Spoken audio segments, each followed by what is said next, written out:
Welcome to our channel. Today we how to set up enrolling in Medicare with Aetna portal step by step clearly. To get started with enrolling in Medicare through the Aetna portal, begin by opening your web browser. In the address bar, type in the Aetna website URL and hit enter. Once the website loads, look for the login button located at the top right corner. Click on the login button to enter your Aetna account. If you already have an account, enter your username and password, then click Login. If you don't have an account, look for the Create Account option and click on it. Follow the prompts to set up your account.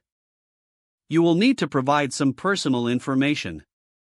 After you create your account, log in with your new credentials. Once logged in, navigate to the Medicare section on the dashboard. Click on the Enroll in Medicare option. You will be directed to a new page with instructions on how to enroll. Read through the descriptions carefully to understand your options.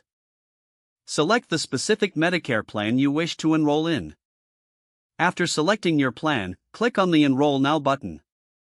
Fill out the necessary information in the application form. Double-check all your entries for accuracy. When finished, submit your application by clicking the Submit button. You will receive a confirmation message on the screen. Keep this confirmation for your records. If you have any questions, you can access the help section for assistance. You have successfully completed the enrollment process through the Aetna portal. If the page does not load, refresh the browser or try again in a private or incognito window.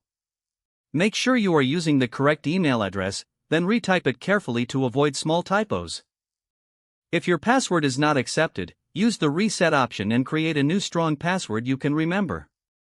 Check your spam folder for verification or security emails, then complete any requested confirmation steps. Enable two-factor authentication if available to improve account security and reduce unauthorized access risk. After signing in, review your profile details so your contact information and settings are accurate and current.